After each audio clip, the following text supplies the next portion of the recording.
you doing, Brent? Well, I'm always mediocre. Oh, always mediocre.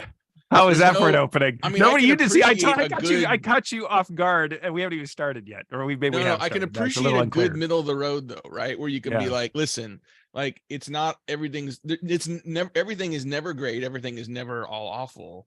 It's always sort of I feel like that means you are sort of always ready for things to go wrong. Did you ever see the movie Amadeus? Yeah, a long time ago. Yeah, it was. I mean, it's a movie of the '80s. It's the single best movie ever made by human beings. And the final scene of that movie is Salieri declares himself to be the patron saint of mediocrity, and that scene has always resonated with me. But there's a difference here. And for those of you that are joining us, we're doing before the webinar as we kick off here. This is like, if you're joining us now, we give a couple minutes for people to join us. This is like Oprah. Like welcome behind the scenes. Right. And Brent has indicated that he is feeling mediocre. Now there's a difference between feeling mediocre and being mediocre. So like, I'm trying to channel my inner Brent to say, okay, like, how do I start to question things in a way that like a German linguistics researcher would do? We've just slipped into our Friday show. I think we're here to talk about manufacturing and marketing. Well, we are, but like, with this before the show, like, okay, you said you're feeling mediocre. I think the people deserve to know what that means. Well, all right. So I was gonna say keep in mind, but how could you keep in mind if you didn't know? So I will tell you, I was raised by a mother who's still around. She's amazing. I love her dearly. And this is all I think unintentional, but I think maybe she just said it in passing at one point when I was a kid, but it stuck with me. But she once told me, Brent, perfection is barely good enough, and that's sort of, I know, right? It's like, be careful what you say to your children, but somehow that stuck out at me. I couldn't tell you where she said or when she said or if she has said it, for that matter. Maybe something I'm now making up in my mind, but somehow, but when you live your life by that bar, Matt, that perfection is barely good enough, then you're always kind of mediocre, aren't you? That got deep fast. You did not see that coming, did you? I didn't see it coming, and I'm also like, I mean, I know that's a really high bar, boy.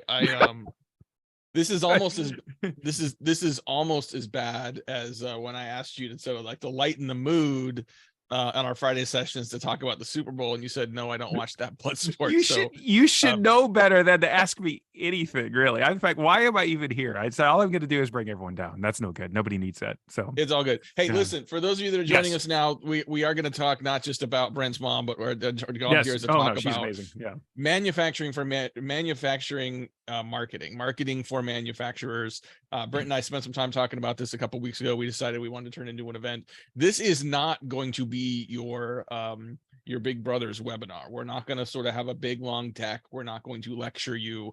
I've got some points and positions I want to bring up, which is for why I think we're here and what I think is important for manufacturers to create a better foundation for their marketing.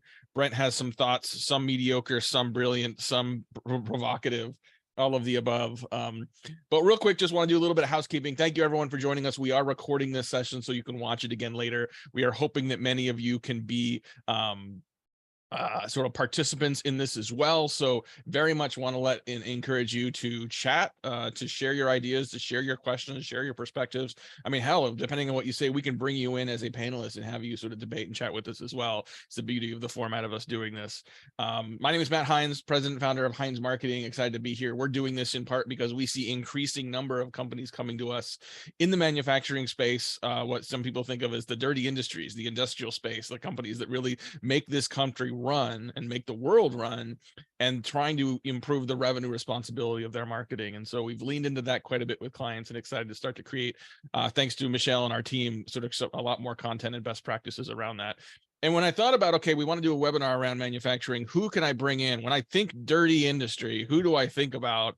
For a variety of reasons, I thought Brent would be good. In part, Brent, because when I think of CEB, the old jazz days, I didn't see that coming. When I think of dirty industries, I think of Brent Adamson. I may put that on my wall. It's not you, it's CEB. Like CEB was really good. You guys had like a corner market on a lot of sort of what I would call industrial industries. I remember going to the CEB sales. Oh, is that what you meant by dirty industries? Okay, got it. I'm with you. Well, I should stop saying dirty industries because it sounds bad, right? But like, I think one of my favorite shows is Dirty Jobs with Mike Rowe.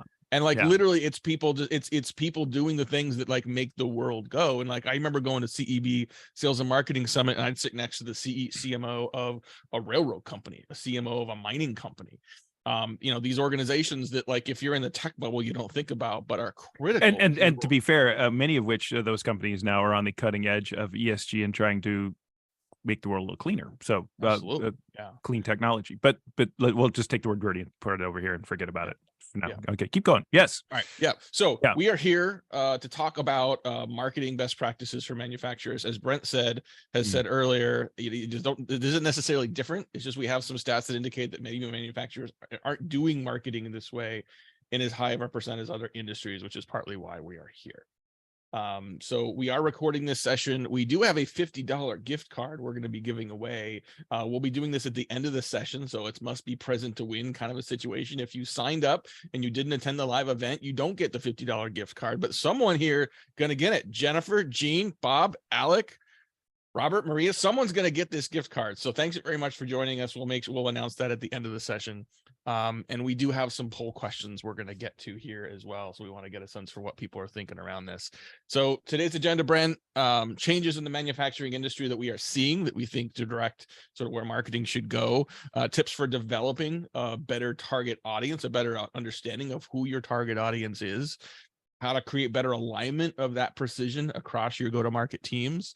And then finally, how to measure it all. Like, how do you create attribution around what marketing is working and not working here?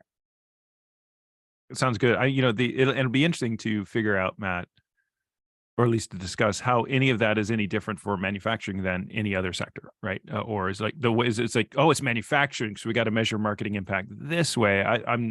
If that's true, I'd love to hear that argument, because I don't know that it is. Yeah. And so let's get into it. So I think about like manufacturing today, you reference, and you're right, that there's some amazing innovation going on. And when I say manufacturing, obviously I mean it's a very wide swath. I think of everything from mining to steel making to even agriculture, I would argue, is sort of like generally part of manufacturing. And so like so much interesting innovation going on in those industries themselves. I think I've maybe mentioned to you this book, The Future of Food, which is about just like agriculture and sort of how we're going to feed ourselves as a world moving forward, and the innovations happening in food production and supply chain and water management. It's just, it's incredible. Ag tech as a space is growing significantly. We have a client in the oil spill containment space, right? And so the way that they think about, like, it's not a software as a service, but it's the way they think about target market, the way they think about like the why behind the what and the how that they do. I mean, Brent, back to the Challenger days, like the way, I think there's a status quo sometimes that exists in companies that have been around for a while, no matter what they are doing, that makes it sometimes harder to change. So back to your original question, saying like, does marketing and manufacturing need to be different? No. But if I'm an 80-year-old company making widgets, is it harder for me to change? Is it harder for me to accept that there may be new sales and marketing practices that are worth me considering? I would imagine, having worked, to your point, particularly over the years at CEB or Corporate Executive Board, that for many of the marketers, either on this call, listening to it later, or in these environments, for them individually, less so, although we should talk about that. But it's I've found over the years, it's a real uphill battle often to convince those around you that marketing even has a role to play in manufacturing. And I don't know that they're unique to manufacturing, but there's a couple of dimensions to manufacturing that I think actually have a direct impact on, if not what marketing should look like, what ultimately happens to what marketing typically looks like. So we'll dig in, Matt, however you want to dig in, but it's a really interesting question. And to be fair, I mean, you and I have talked about this before. I mean, some of the best marketing I've seen in the world, in B2B marketing at least, comes out of manufacturing. You think a company like John Deere, for example, just to name names, those guys have been like insanely smart and talented around whether it's segmentation or messaging or product marketing. I mean, and that's just to name one, just the first one that popped in my head. But so there's, just because, and I think there's a broader story narrative to that, which is it's frustrating that we think that somehow the only cool kids in marketing are the ones that live and work in Silicon Valley or in the SaaS industry, and it's just not true. No, full stop. Yeah, and I think, as a part two of this presentation, I mean, it'd be fun to dig into like what we're seeing from the John Deeres of the world, what we're seeing from companies that may not be sort of the flashy, sexy new software, whatever, but are successful, are have strong economics, have continued growth opportunities, and are doing really amazing things in the marketing space. what I think though, what the data is showing us is that as an industry, some of those companies tend to be outliers. Like if you look at what many companies across industries spend on marketing, depending on the stage they're at. Like if you're in a growth early stage, you might be overspending on marketing to drive growth. You might be in the 10 to 14% of revenue point. A lot of companies that we look at, if they're in just sort of standard, sort of mature growth rate, growth opportunities, they're looking at 7 to 10% of their revenue spent on marketing. According to the Industrial Sales and Marketing Insights report from late last year, manufacturing companies only spend on average 1 to 3% of their revenue on marketing. And when I looked at that, Brent, I mean, that didn't surprise me at all based on some of the conversations we're seeing across companies. I'm curious, what's your reaction to that number? I guess what I want to know is like, where's it going, right? So I think that's, because it's a question of strategy, right? So business strategy, where do you deploy your limited resources? And I'm just guessing because I have not seen the data. But it'd be an interesting hypothesis to test, is that's because there's a disproportionately larger amount of money in manufacturing going to R&D. But I may be wrong on that. And of course, it's going to be, I'm speaking in generalities, and it's going to be very different from company to company. What I mean by that is it's probably not going into, it's probably some of it's going into sales. Yeah. But I don't know that like there's a disproportionately larger amount of money going to sales in manufacturing than say in tech or in med device or in business services. So I'm just wondering, like, if that money's not going to marketing and manufacturing, where is it going? It's probably going to product and product development, but that's just a guess. Well, I think it's a good conjecture. I think, you know, in our experience working with a variety of sort of companies with different levels of maturity in manufacturing, we see a lot of companies that just don't have a marketing culture, that are very sales driven as an organization, and marketing is not seen in some of those organizations as a revenue contributor. They're not seen as a business leader. They're seen as, you know, doing graphics, doing some internal logos, doing things that are sort of like, I'll sometimes use as arts and crafts marketing, which, look, I mean, brand, visuals, that stuff is important, but it's clear if you're only spending 1 to 3% of your business of your revenue on marketing, that's usually an indicator that you don't see marketing as a revenue responsible organization. You don't see marketing as a revenue driver in the organization. Yeah, and I think it also comes down to, again, it's going to be very different. By the way, we should say that I've got the chat window open. I'm guessing, Matt, you do too. And so if you guys have thoughts, questions, comments, perspectives, throw them in the chat and make them visible to, well, at least host some panels. I don't know if you can make them visible to everyone or not, but if you can, let's do that. Is that an option today? It looks, make it, it is visible to everyone so everyone can see your comments. It'd be great to have you guys jump in. I lost my train of thought. I got so excited about the chat, I forgot where I was going to go with that. So, well, I was saying that like a lot of companies just don't have revenue responsible marketing organizations. Yeah, marketing is not seen as a revenue driver. So it particularly, I think, for companies that have very long-term contracts and a small number of very large customers, right? Where now this is where you and I could get, I don't know about a debate, but certainly a discussion around ABM and account-based marketing and whether or not marketing support for driving growth with existing customers. But I think for at least a certain number of manufacturing companies, there's less focus on demand gen and more focus on a small. Take Boeing, for example. That's like, if you want to talk manufacturing, let's talk about manufacturing airplanes, right? I mean, that's a pretty finite customer set, and they have very deep relationships with all of their customers. So let me throw it back to you, and I'm being somewhat provocative here, Matt, because I want to give you a chance to tell me I'm full of it, right? Which is, if I'm Boeing, I don't need marketing, right?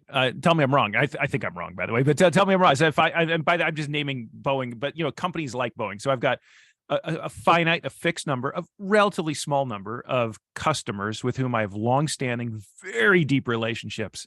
Do I need marketing? So it's a great question. I think, there are certainly a lot of markets like aerospace, where it's a finite market. We have a client in the chemical resale space. We have another client in the pharmaceutical space where their addressable market in terms of accounts is like low 3 digits, like 150, 160 companies. You're like, we already know who they are. Why do we need marketing? Well, when you say we already know who they are, the account, but do you know who all the people are in the organization that have a vested interest in the product? Like, we talk a lot, and I'm kind of like stealing my thunder from later on, but we talk a lot about this buying committee concept, right? Where you have one account that you want to sell into, but the building doesn't write a check, people do. So we have to think about, like, who are the people in that organization that care about this? How do we get them to build some consensus towards a commitment to change? That's the buying committee. But eventually, if I'm already engaged with them, that buying committee becomes a customer committee. Turnover happens. like promotions happen. Like you're continually sort of reinforcing the why, and that can't just be a sales and account management opportunity. I think this becomes a full go-to-market motion opportunity where some of the marketing channels and efforts can be some of your highest leverage, highest impact efforts to make that happen. Well, and I think that's, I've heard this over and over and over again over the years, right? Is that we have these very, very deep relationships with our customers.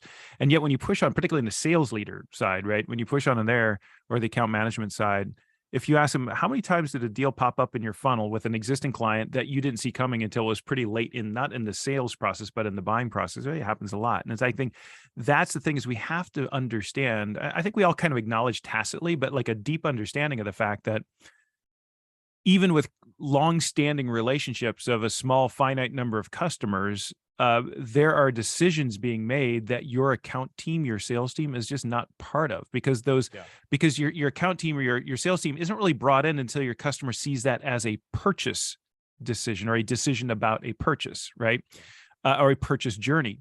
But most, not all, but there was some data we had at Gartner was really, really compelling. So my colleagues built this whole idea around what's called not buyer enablement, but change enablement. And one of those really interesting stats around that work was that virtually all, I'm a liberal arts guy, so you know me, I round up, because I think it's like 90% or 95%, so that's virtually all, is it? But the vast majority of buying decisions were part of buying initiatives, were part of a change initiative, right? Mm-hmm. And I think that's where marketing, well, for that matter, suppliers. And so you could do this through your account team. It's just, but if your customers aren't talking to your account team, then you got to do this through other channels, right? So probably digital, which is to say, how can I engage customers in a conversation about the change that they're going through, either to spark that change, that would be Challenger-esque, or to just tap into that change that's already afoot. So if they're trying to become more environmentally focused, right? Or if they're trying to become more diverse, whatever it is, whatever's relevant to your organization, how can I either spark that conversation or contribute to that conversation in a productive way, without simply saying, oh, my account managers have a 20-year relationship. They've got a swipe card, in the offices, and they go in there and talk to them. It's just like, it's kind of almost naive to think that somehow your account managers can handle all that, or should be handling all that on their own, when your customers are engaged in those kinds of decisions about change all the time. And the reason why change matters is because change leads to growth. And if there's one thing the marketers are trying to do, we're all trying to do, is to drive growth, particularly with existing customers. And if you want to be the growth engine for your company, you got to be part of the change conversation. Good question. So first of all, thank you to those of you that threw some questions into the Q&A. You're right. We did have the chat disabled for folks, so that should be opened up, and Alex just proved it. So thank you very much for doing that. If you want to chat or have a comment for Brent or myself or a question, feel free to go there. I want to thank Jennifer for putting a question into the Q&A though. First, she said that the percent of spend being so low and marketing not seen as a revenue driver, is that still the case post-pandemic? I would say yes. I mean, the data that I cited in the 1 to 3% was from 2022. So that was data collected last year. You could argue like, what's that pandemic, window people are still dealing with? But I think that data just reinforces what we see anecdotally as well, where I don't know. And this isn't, Brent, this isn't necessarily the marketers just showing like what they can do. This is an organization that I think may be right for some culture change, to adopt what you just talked about, to adopt a mentality of creating insights, and a marketing team that isn't just about like, running a bunch of digital ads or doing a bunch of PR, but really thinking about that customer journey and thinking about the insights and challenges of the status quo required to continue to keep someone's attention, keep them engaged, and see the outcome and benefits of that outcome for themselves and their company. When I think of like all the B2B marketers I've known in this kind of this broadly defined manufacturing space, Matt, I think, many of them incredibly talented, most of them really good intentions, just smart, good people trying to do good things, broadly speaking. Mm-hmm. But the thing that they run into more often than not is it's not like I feel like I need to teach marketers how to do marketing. I mean, who am I to? It's like those marketers need to teach the rest of their organization what is marketing even for in the first place. I find that B2B companies, particularly traditional companies that haven't had marketing or didn't have marketing early on, struggle to really understand what exactly is this team for. And so I think one of the world I live in now at this company called Ecosystems, or where I work and partner now and talking about this thing called value management. It's the same thing around people in the value management profession, which is actually a real profession. It's just trying to help the rest of the company just literally understand what it is we do. Yeah. And I think it's the same phenomenon, believe it or not, after decades and decades and decades and decades of having marketing, is like particularly in manufacturing. It's like, if I'm an engineer, I grew up in the product team, I'm about speeds and feeds. I've just gotten my 3rd patent. I'm very proud of like the new XP9100 we've just rolled out, and it is so good and so much better than competition that frankly, this thing just kind of sells itself. And if the sales reps would just call in a customer and explain how great it is, 1, we should be selling more. So what's wrong with my salespeople? And 2, who are these marketing people? What is that for? I mean, that comes out of nowhere, right? And I think that's part of the mentality, is that in manufacturing, for many, not all companies, there's just the legacy DNA of the company is focused so deeply on product qualities, features, benefits, speeds, feeds. It's an engineering kind of mentality, which is also very process oriented.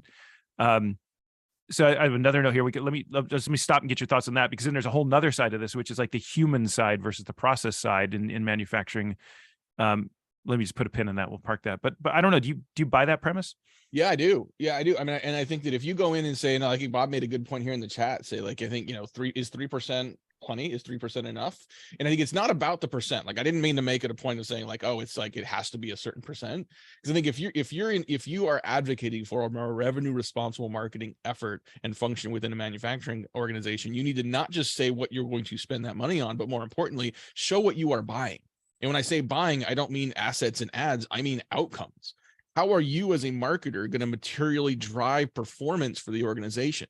How are you focused on metrics that your CFO cares about? How are you sitting down and partnering with sales and account management saying, I am going to drive directly performance in the organization from a marketing effort? Now, some people in the org may think like, I thought marketing was just arts and crafts. I thought marketing was just pretty pictures and design and just doing collateral every once in a while for sales. It's like, okay, if that is a component of it, fine. But like, what can you do as a marketing organization? How do you start to paint a different story of what you can do? And some of that, we'll get into it, goes into like, how well do you target the right companies? How well do you speak to the people, those companies that matter? How precise and predictive can you get with your marketing to deliver better, more repeatable, predictable outcomes from marketing?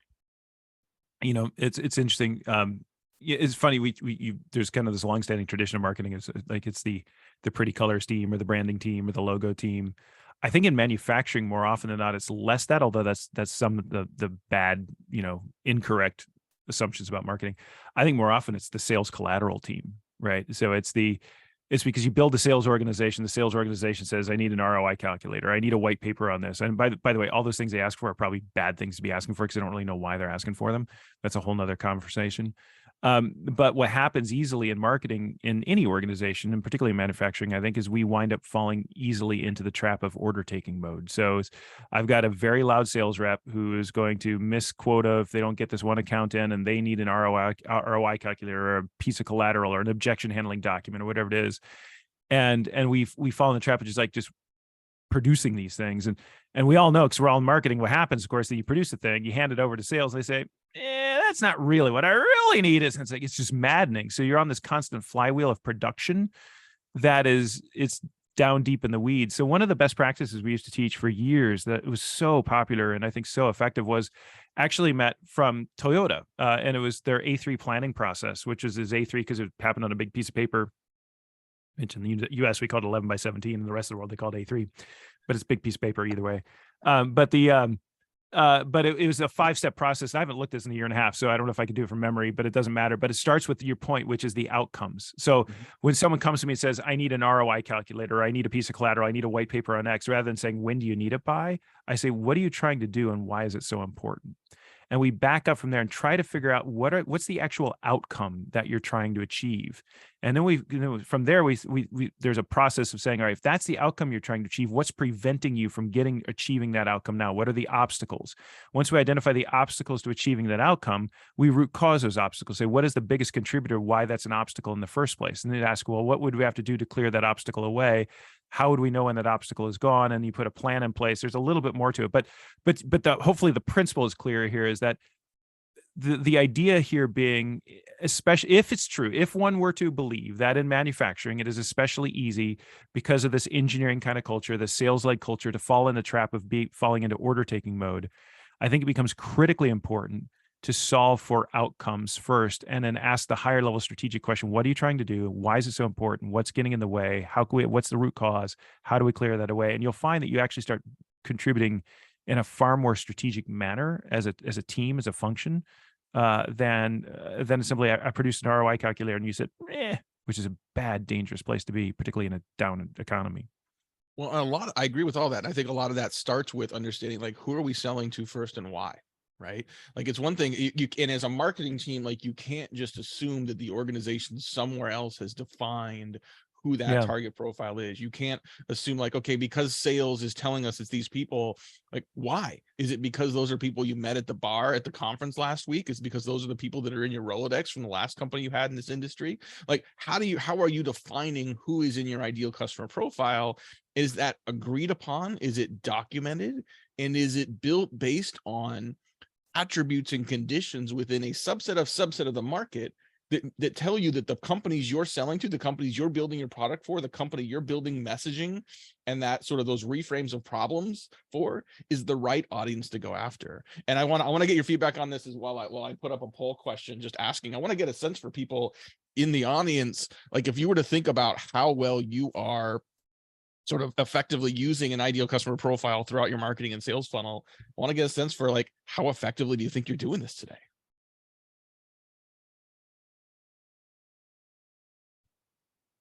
You know, Matt, it's interesting because today our audience is marketers, so that means we bash sales. If this were a sales webinar, we'd bash marketing, right? But it's the thing that's interesting is, to your point, is like sales reps.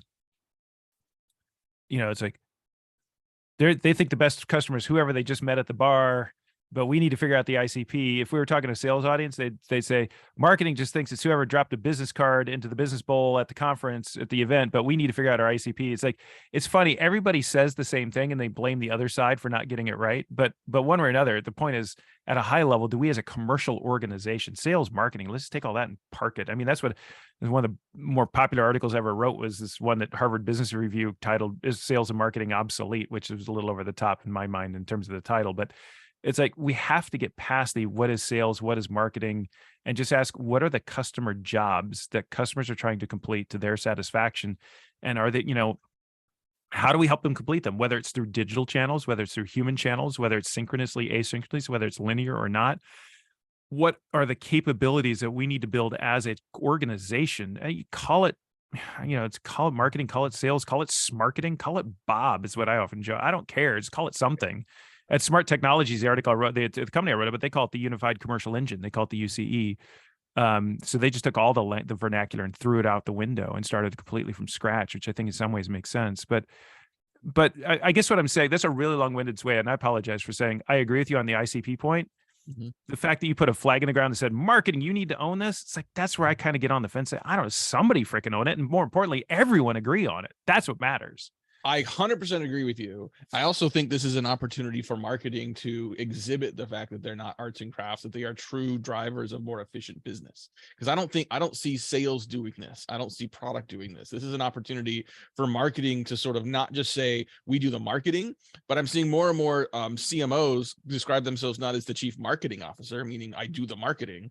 They describe themselves as the chief market officer, meaning it is my job to understand what market we should be selling into. It's my job to help define and create some consistency of who we sell into. And your point earlier about this sales versus marketing versus account, it is about the jobs. But I think, in most companies that are in manufacturing, we are not doing transactional sales. Like we worked with a company selling into a couple companies actually selling into aerospace. Like sometimes you define your sales cycle by Olympics. So we might get this done by Paris. It might take us longer. It might be till Tokyo, right? So that's right. When they've got these really long sales cycles and so many different people in the buying journey, it's really important to make sure that you are sort of thinking about what is the right message at the right time, what's the job. And it's no longer realistic to say, we're going to run an ad and download a white paper and give it to a 23-year-old BDR and then follow up with that. It's not a pure linear transactional process. So understanding who has a role at different stages is important. But also, if a lead comes in that doesn't match your ICP, maybe that's not someone you should be spending time on. Just because they're a hand raiser doesn't mean they're someone you can actually do business with. Agreed. And again, this is where I think we just wandered off the we just stepped out of the boundary of manufacturing marketing is, we're just talking about marketing, which I think is okay, right? But absolutely right, yeah. No, I mean, this is my point here is not that what's needed in manufacturing is different. The premise is that it's not historically been done at scale. Yeah. And I think that there is a maturation of marketing and marketing's role that is an opportunity in the manufacturing space. Well, let me, can I for a second throw out two, so I mentioned one already, but let me throw out two more dimensions along, which I think marketing in manufacturing is actually a little different. So one, as I talked about, is because much of manufacturing, certainly not all of it, is engineering oriented, right? So it's got this numbers driven, process oriented, features and benefits flavor to it. And by that, I mean the companies that in this space. And so marketers have a bit of an uphill battle to change the culture of their colleagues to understand customer back and customer first and customer jobs and satisfying jobs, as opposed to, let's describe, that there's this long riff that I've been on for the last 6 months in these Brent's breakdown videos I put out every week. There's a new one out today, about this idea of like helping customers not feel more confident in you, but helping customers feel more confident in themselves. And I think manufacturing, if anyone's guilty of this more than anyone, it'd be manufacturing is trying to make, like, let me show you why our product is safe. Let me show you why our product is effective. So we lean into that. So that's one. Two is kind of as a corollary, and I mentioned earlier, is that I think in a lot of manufacturing companies, I find, not all of them, and again, there's a few really cool exceptions and in weird places like farming equipment, but we tend to focus on the business outcome as opposed to the human element, right? So for example, a number of years ago, we did this big project at CEB around what we called identity value and helping. And you and I know you know this work, Matt. But I just wrote down identity. I knew you were going. With this. Yeah. Right, because it's so interesting. I'm hoping, and I'm trying to put a team and some funding together to do some much deeper work on this, because it's so important to understand. But in a very brief nutshell, identity value is the degree to which customer stakeholders see the value of your solution accruing not to their company, like good for the company's growth rate, or good to them, or to them as a professional, like it makes me more productive. But actually, there's a certain benefit in your solution and working with you that accrues to me as a person, as a human being, and how I perceive myself. It makes me more credible. It gives me better chances of recognition, helps me get a raise, whatever it might be. One of the best examples of this ever, I think, is from manufacturing, is from the team at Grainger a number of years ago, when they came out with the For the Ones Who Get It Done campaign, which is an outstanding version of identity value in B2B. But when you first introduced this idea, to the point about manufacturing, and this is why I think it is a little different, I introduced this idea to a bunch of CMOs in Chicago, pre-pandemic, a number of years ago. And we were talking about identity, and we're talking about how people perceive themselves and how you got to help people feel more recognized, all that. And the guy, a CMO, not the guy, but a CMO, in the middle of the room, I'll never forget, he raised his hand and looked at me, and he was either really confused or really pissed. I'm not sure which. I think it might have been a combination of both. But he said, Brent, I'm struggling. And I said, okay. And he said, I sell industrial roofing materials. He said, how does any of what you're talking about apply to me at all? And it was really interesting, Matt, because I mean, like literally, it just like, it's like, it was almost like there was like it does not compute. You know what I mean? It's like it short-circuited his brain. Like as a traditional B2B marketer who sells, like, I don't know, tar or whatever it is that you put, I don't know what industrial roofing materials are even, but it's like probably asphalt and tar-based petroleum chemicals you spread with a roller on top of a roof of a big plant. He's like, what do you mean talk about the human aspect? And then you look at someone like that same year, we were profiling USG, the US Gypsum, right? The makers of, gypsum board, and Grainger and Smart Technologies was, I think, part of that. And later a company that sells software. So that's a software company, but they were doing this. And it's really interesting that there's this inclination in manufacturing to either forget or overlook, because some of the marketers in that same room at that meeting said, well, you're putting industrial roofing materials on top of a building. Who's in the building? People. What's important to those people? Their comfort, their safety, the efficiency of the building, the environment, right? So some of the other marketers in the room kind of took him to school, hopefully in a diplomatic sort of way. That's like, there is absolutely a human element in manufacturing. It's like there is everywhere else, but it tends to get overlooked. So let me stop there, because that's the second dimension. One is this features, benefits, engineering orientation. And second is related to that is a failure sometimes, or a limited view of the human side of marketing. That's, I think, just as critical manufacturing as anywhere. I don't know if we're talking about the same company. We have a client that really focuses on what I would call the building envelope, right? It's everything from sort of flashing to insulation to roofing materials. And you're like, oh my God, it's a commodity, right? No, it's not. If you're selling, if you're selling spray foam insulation, who are you competing against? You're competing against an incumbent, which is probably like it's what's that stuff called? The Pink Panther stuff, the fiberglass. Oh, right? Yeah. Fiberglass, right? Fiberglass is the majority of the market. Well, fiberglass is really messy. It's really hard to it's cumbersome to have to transport because of how bulky it is. So who cares about building envelopes? Well, the people installing in building the buildings care about it. The people that are the engineers and architects who are designing the building to be more efficient. The people that are going to have to operate the building that want it to actually like retain more of the heat and air conditioning as opposed to leaking out everywhere, right? The people that have to work in that building or live in that building. So, I mean, you think about all the different people that are either part of the buying committee, right, or part of the influencers of the buying committee, or part of the the people that are benefited from the buying committee. Like now all of a sudden you get into sort of these personal pieces, and I want to get to there in a minute. I think just real quick, I wanted to our poll question that we had put up around sort of how effectively are you defining and leveraging your ideal customer profile. The results look like a middle finger, Brent, because it's 28% that were 1 to 2, 28% that were 4 to 5, and then 43% that were 3, right down the middle. Yeah. So we have people across the spectrum. They always say exactly, which is not, it's not surprising. We did get Robert. You asked a question like, what steps would you suggest to identify your ICP? That's a whole hour we could do on that. Like, you know, suggested readings. We do have a bunch of materials at Heinz Marketing around how to think about your ICP, how to narrow it down, some examples of how to do that, some templates. So we'll make sure we have a workbook that goes into a lot of that detail there. But Brent, Robert, you had a third thing I think. Well, actually, let me come to the third one just a minute, because I want to park for just one more second and give a shout out to a friend of ours on this stuff. But Robert, I think it's beyond sort of identifying the members of the IC or the dimensions, I suppose, the characteristics, whatever it is, of the ICPs. This is our ideal customer profile. Maybe it's these 3 stakeholders at this level with this kind of role. And, you know, there's maybe some psychographic aspects to them. They're curious, they're forward, whatever it is, right? But then I think when we get this identity value stuff, it becomes really interesting. This is the kind of research I really want to. I'm looking to put the band together and do this work on. Is what are their motivations? You know, what are the, not just as that person in that role, but as a human being in that role. How do they show up? What do they care about? So let me give you an example. Because stuff's really interesting. So I don't know that we're talking about the same company, but I mentioned earlier U.S. Gypsum. So U.S. Gypsum, makers of gypsum board, you know, under I forget which brand name is theirs, whether it's sheetrock or drywall or whatever. Those are all brand names. And I should know. It's been a while since I did this case. But so a good friend of ours, Matt, a guy named Scott Gillum, who at the time was working at Gyro and now has his own marketing agency, non-competitive years, but the similar. He built a campaign for USG around individual gypsum board installers, the actual construction workers who have to carry these gypsum boards, these big boards, you know, 8 foot by 4 foot sheets on their shoulder into the house to install them. Those things are heavy, right?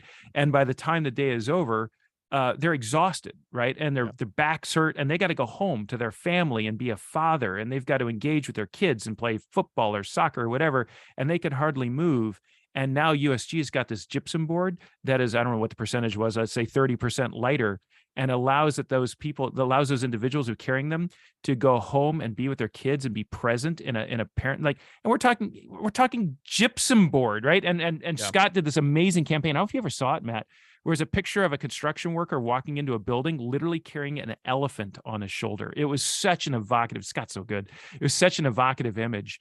Yeah. And that was all this idea of identity value. And when I hear marketing for manufacturers, I think it's no different, because I've seen world-class examples of that kind of marketing in manufacturing. But I think your point is also spot on, but we don't see a lot of it. It is the exception, not the rule. I think so. But the rule is that there's the things that make marketing so much fun, the things that make marketing so that draws us all to it as a profession of tapping into these human perceptions and motivations and what people care about. And then, of course, the business side and the strategy and the ICPs and driving growth. Those things are just as critically important and present in manufacturing as they are anywhere else. Here's the third thing I would add to. So we talked about features and benefits and being engineering oriented. We talked about as a result, the lack of focus sometimes on human. And I think the third one is what you've hinted at already, is just in manufacturing, it seems like you're more often, particularly in established manufacturing, more often than not, you're working in some sort of commoditized environment. And that makes everything you're doing that much more important and that much harder, right? So it's just the world of manufacturing is by and large, because it's so well established, a world where there's 2 to 3 competitors who are all very, very good. By commoditized, I don't mean that you have cheap products. I mean that you have a world-class solution, but you're competing against another company with a world-class solution. And that's, so if you're not armed to the teeth with incredible skill of how to differentiate and why to differentiate, yeah, it's tough. I don't think anything is truly commoditized, to be honest. And I think I feel like I got this next example from you or from someone at CEB, from one of those summits, so get-togethers you guys used to do. The idea of sand. Is sand a commodity? It sure seems like it. It's just pulverized rock. That's sand. Sand is sand, right? Yet if you go to Home Depot, you can buy a bag of what they demarket as sandbox sand for your kids. It's not just sand, it's been cleaned. Brent, what does that mean? I don't know, but I want my kids playing in clean sand, not just sand, right? And so they're specifically in this segment, they're saying, I'm marketing to parents. They're going to put this into a box somewhere and expect their kids to essentially bathe in it, right? Like there may be, the cats may use it a litter box, but like kids are just going to go roll around in it.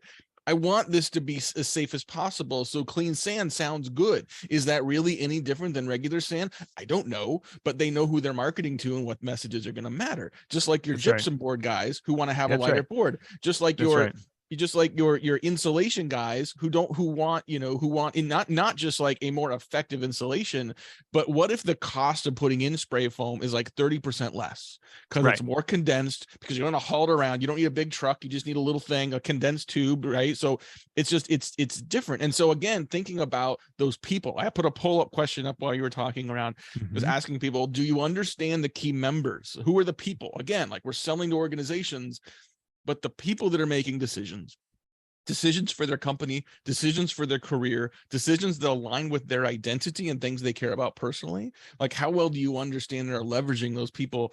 44% said they do believe that they actually sort of understand those.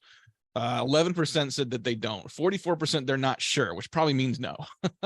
They're not sure who those people are. And I think one of the points I make a lot when we talk about buying committee is that we don't define it broadly enough. There may be a subset of people that are part of the decision-making process or the check writing process, but who is influencing them? Who is a champion in the organization that cares about certain topics? How are you tying something as tactical as sand, as tactical as gypsum boards, as tactical as installation to broader strategic goals that someone higher in the organization cares about that can help influence some of those more tactical decisions as well? That all counts as part of the buying committee. You're influencing and trying to build a consensus and a commitment to change. Yes. Great. Agreed. This is like the worst podcast or webinar ever, only because we agree on everything, right? So we need to find more things we disagree on. But well, I don't know. I mean, I think that this is another place where I think that when I look at sort of how like a sales organization traditionally sells, and I look at this, across industries, I see like an attachment to an individual, attachment to someone that they believe is the most important person, attaching to trying to remember the name of the book, and I don't think I have it here. I probably have it at the office, not my basement, is the Selling to Veto, right? And if you've ever read this book, Veto is an acronym for a very important top officer. And the point, and this is what like all your enterprise sales guys, all your old school sales guys, like, I just want to get to the top officer. My dad sold Caterpillar tractors for 35 years. And all he wanted to do was like go influence the top guy. And it was always a white dude who was going to like make the decision for everybody. Right. And that rarely exists today, even in industrial markets. There are always people in the organization that are influencing that person. There are people you can talk to in sales that may not be the decision maker, may not be the check writer, but can be the catalyst to getting that conversation going. One of my favorite examples of this is actually in the wellness space. Like we were at a client that was selling into HR, and they were selling a wellness program to organizations. And you'd think, oh, they should sell to the benefits coordinator. They should sell to the CFO. They should sell to head of HR. One of our best personas was actually a random person in the organization who was just a fitness enthusiast, right? Who couldn't stop talking about CrossFit, who always organized the company's participation in the local fun run, right? The person who just like cared about fitness and cared about their colleagues. And so get that person understanding like there's a wellness program that could brought in, like they're making noise in the buying committee for you. So the better you understand the dynamics of those different roles and different people, the more you can start to influence deals. And as much as you want to sell from the outside, your ability to create internal consensus and an internal consensus to a commitment to change, that's where the real velocity happens. there's two things the two thoughts it sparks. One is the very opening of the second book that we wrote, the Challenger and the Challenger series. So this is the second one is called The Challenger Customer. And it was really a book written for marketers more than it was written for salespeople, whereas the first one was written largely for salespeople. And the opening chapter of that book, it captures as best I could the one of the weirdest things we ever found in our research. And Matt, I don't know if you remember this either, but one of the things we found in our research a number of years ago, the book itself is about 10 years old almost, is that the better and better you get at positioning your offer on the merits of value to each individual stakeholder. So let's say I've got to win 5 stakeholders. So I figure out what each one of the 5 stakeholders cares about. And for each of those 5 stakeholders, I customize, I tailor, wait for it, I personalize. We love talking about that in marketing. Yeah. I personalize my offer to what each one cares about. So the better you get at tailoring your offer to each one of those individual stakeholders, the less likely they are to buy a high quality deal. Right. And everyone, the first time I say it, or at least the first time people hear that, I say, yeah, wait, what? And it's like, in other words, the better and better you get at positioning your offer to each individual, the less likely you are to win a high quality deal, which is the exact opposite of what we're all, because that's what we're all trying to do in marketing.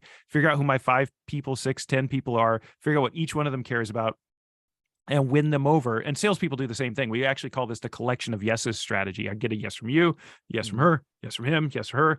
And I think that 1 + 1 + 1 + 1 equals deal. But in fact, 1 + 1 + 1 + 1 equals 0, right? Because what happens is, and it's really fascinating, is that it's not just there's a large number of people involved in a typical B2B purchase, especially in manufacturing. It's not the number problem, really. It's what I would call a diversity problem. And that's where I always put in the caveat and mean it sincerely. I'm the biggest champion of diversity. I will plant my flag on planet diversity every single day of the week. But when it comes to driving a B2B purchase, the diversity that's really challenging here is the fact that all of those different stakeholders represent different functions, different geographies, different titles, different sets of metrics and priorities for what they're trying to accomplish in their company. And if there's very little overlap across their objectives and if so they've got certain objectives they're trying to achieve, certain tactics they believe are the right tactics to achieve those objectives. So they got objectives, tactics, metrics, targets, timelines. And if they're not already overlapping on those things, if they don't coalesce and agree on those, which is, by the way, rarely the case, and then you go and tailor your message to what each one cares about, what you wind up doing is exacerbating difference rather than overcoming it. Yeah. You actually drive them farther apart rather than bring them together. And so we used to call it the bumper sticker, but the bumper sticker phrase around this is we've got to find a way to do a better job, not of connecting individual stakeholders to us, but creating a means by which individual stakeholders can better connect with each other. And a lot of that, of course, happens over the horizon, behind closed doors, in ways that our sales team, even our account teams who live there, can't access. And so that leaves us essentially not a human channel, but a digital channel, which traditionally, better for worse, is owned by marketing, right? So the question becomes, what kind of marketing content, materials, interactions, experiences can we create online where our customers are learning that are more likely and were better designed to bring stakeholders together and help them find common ground, whether it's diagnostic tools, whether it's buying guides, whether it's almost like translators, like when you go talk to the CFO, here's what she cares about most, say it like this. But there's just a whole set of packaged tools, irrespective of manufacturing, that marketing needs to rely on to not just identify who the ICP is, but to think about what are those disconnects that are most common across those stakeholders, and how do I overcome them, but how do I help stakeholders overcome them? How do I equip you, the stakeholder, to overcome those differences or those disconnects? That becomes, again, we can call that manufacturing marketing. I just call that marketing, but that's so critical. And that's why we wrote book 2, is because we wanted to get into that more depth. Well, I think I agree with all that. And it's hard enough just to sort of create that consistency of message across marketing channels. It's even harder and honestly more important that you have that alignment across your internal teams. You were talking earlier about how important it is for, like to say, oh, does it really care about marketing, sales, Bob, who does the job? Like, no, I actually don't really care, like, who owns what. Like, does marketing on the BDRs or does sales on the BDRs? Should we even have BDRs? Like, I don't care. I care about the job to be done. Right. But the alignment across those organizations, I think, is really, really important. I'm going to throw our last poll for the session today really around that alignment of internal teams. I'm curious to see, for those of you who are here, like, how well are you driving that kind of alignment? We're adding a layer of complexity here, Brent. And I think that the point I want to make before we just completely overwhelm and frustrate everyone is, like, this stuff is hard, right? I mean, this isn't just throw up a white paper and hope everyone sees it, or create some collateral and everyone gets it, build it, they will come. That doesn't work. It probably never worked. But I think creating that consistent approach to here's who we sell to. Here are the people in the organization and what they need to hear. Here are the insights we can create that get their attention. Here's what we can do to build internal consensus. And how do we create a omni-channel consistent approach to how we do it across all of our customer facing and prospect facing teams, so that we're accelerating velocity versus creating any level of tension or dissonance across what we're saying and trying to get across. Yeah, I was going back to Bob's point too earlier in the comments in the chat about, we talk about where does all that extra money go? And I suggested maybe it goes to R&D. I think he's absolutely right. A lot of it just goes to, capital equipment, it's just literally the manufacturing process itself, because we're talking about manufacturing companies. So in some ways, I think, what about this is, I don't know if we've got, a few minutes left, but to kind of at least sum up some of these threads, Matt, it occurs to me, here's might be how marketing is really different in manufacturing.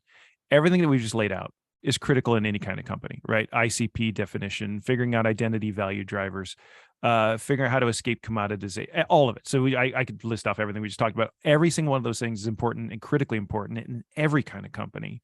Mm-hmm. I think one might be able to fairly argue that in many manufacturing companies, one, it's just as critical as anywhere else. And that's kind of what I was at. That's where I started.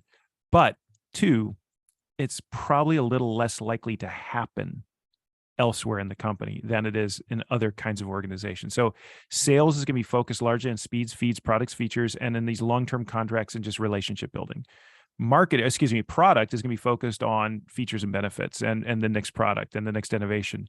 And so it kind of just raises the question, who's minding the store of the customer? And I think that's equally true in any company. And that's where we raise the flag and say, hey, marketers, we'll take this. We got the customer, we got customer understanding, or maybe the CX team. I think that's true always, but I think in manufacturing, it's especially important that marketers do that, because it's especially unlikely that anyone else will. How about that? I like that. We do just have a couple minutes left. I do want to reward our $50 gift card to, we have a little random number generator, and I apologize if I get your last name, Robert Iwanow. Robert Iwanow is our winner of the $50 gift card. Thanks very much for joining us, for being part of this today. Our team will follow up with you to get all the details around that.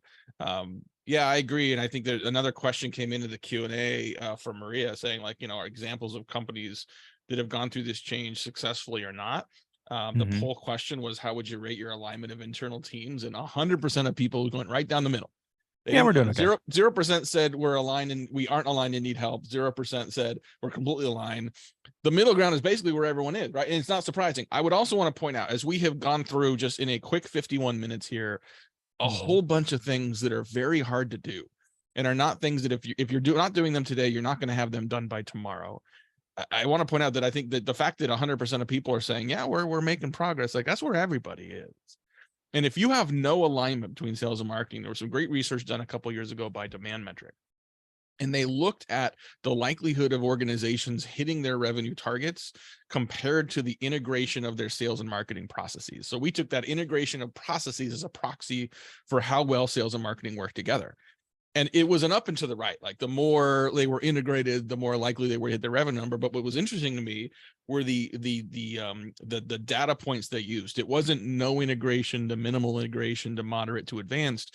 It was no integration to ineffective integration to minimum modern advanced. So what that tells me is that if you start doing this and do a terrible job and go backwards, that's part of the process. You're still making progress, right? And I think if you understand the end goal, and if you understand that you're all in this together, and you understand that marketing's job is not likes and retweets and video impressions, the marketing's job is the same as sales job is in everybody, which is to delight customers, create long-standing relationships, and drive revenue for the organization, you can be more likely in lockstep with everyone else. If you can draw clear, bright lines between anything and everything you're doing and growth, you're in a good place. By the way, that's hard. Just again, like everything else, but that's, it's funny, in years and years and years and years of surveying C-suite officers, whether it's head of finance, sales, marketing, or CEO, particularly those four, they all care about one thing. They care about growth, period, full stop. So if you can become, if not the engine, then at least part of the engine and a credible engine for driving growth, that's where you want to be. And there's 100 different ways to make that happen. For me, I get really fascinated by this whole I think the better way to think about this question, Matt, is what needs to happen in digital and what needs to happen through sales channel or human channels. But by tradition, the human channel is typically owned. That's a bad word, but you know what I mean. Controlled, run by sales, and the digital channel is typically run by marketing. So we want to have a conversation about what happens in digital and what happens for humans, but we wind up having a conversation about what happens in marketing, what happens in sales. And I think that's part of the problem is we get so wrapped around our functional silos and who owns what and budget ownership and FTEs and all that kind of stuff that we forget that what we're really trying to solve for is here's the digital experience. Here's the human interaction experience. Here's what it sums to where 1 + 1 hopefully is 3 and not 1. And this is where I say something completely unhelpful, which is, and who cares who owns it? But of course, we all care who owns it. Owns it in the sense like there's so many, we get so stuck at that point about budgets and about reporting structures and about credibility and about titles and our own silos and legacies that we're our own worst enemy. We can't get out of our own way. And I think, you know, if you as a marketer or anyone else listening to the call can be the champion of getting past those boundaries and stop asking what does marketing look like in manufacturing, but rather what do we as a company need to do to help customers buy more effectively or decide more effectively, then you are the best marketer you can be. Yeah, I will leave folks with this. I think that, you know, one of the first things you can do literally starting today is just to change your language, right? Just don't talk about metrics that are vanity metrics. Start focusing on language and metrics that you can buy a beer with. Start using the CFO's metrics. You can focus on a metric that you can't yet define or act on. The fact that you talk about it, your language as a marketer, your language as a business leader leads to optics, which leads to credibility, which leads to opportunity for you to actually start to impact those metrics. If you can't measure marketing influence on pipeline today, make that a goal, but start talking about it. If you can't measure the revenue impact of marketing on driving upsell and cross-sell and better customer relationships and better customer loyalty, make that a goal, but start talking about it. Show the organization that your language is the same as theirs. Show the CFO that your language is the same as theirs. That is a starting point you can start using right away. And I would argue too, if you're not used to doing that, if you don't understand those yet, if you as a marketer go ask someone in finance, like, what are the metrics you focus on so I can start incorporating those in my dashboard, they're going to love that conversation. That's right. Love it. Yeah, I think that's so right. Like that is a place to start, which can start to give you the openings to do a lot of the stuff we've talked about today. Rock on. It's a hard job. I mean, they're all hard, I guess, but it's exciting and it's a challenge. And I think because we're marketers, if you keep that human element at the center, and there's just as much room for the human element at the center of what you do in manufacturing as there is anywhere else. It's just not everyone around you is going to believe that until you show them. And that becomes that. This is my pure projection bias at play here. So this is how I would play it if I were in marketing. I'm not, though. I'm a researcher, but that's what I do in my research. I just keep the human element at the center of everything I do. And so maybe I just assume what gets me geeked out gets everyone geeked out. That's probably not true in any way, shape, or form now that I think about it. But anyway, there you go. I think Matt. It is, though. I mean, like, we're sitting here having a B2B conversation, having a manufacturing conversation, but we're all just thinking about ourselves. Like, I mean, it comes down to like, what is this? What does this mean for me? How does this impact me? And part of that is the impact on the and what's for lunch? Yeah, and is Chipotle still open? So for what it's worth, I've already been, but there you go. Of course you have. So, well, thank you everyone for attending today. Hopefully 100%. This has been valuable. I appreciate all the questions and engagement we had in the poll and elsewhere. If you're watching this on demand, definitely look forward to sort of engaging with you. If you have any questions around what we talked about today, I think Robert had a question about like how to build those ICP definitions. We've got a lot of materials and sort of workbooks around how to do that. So happy to share that with you.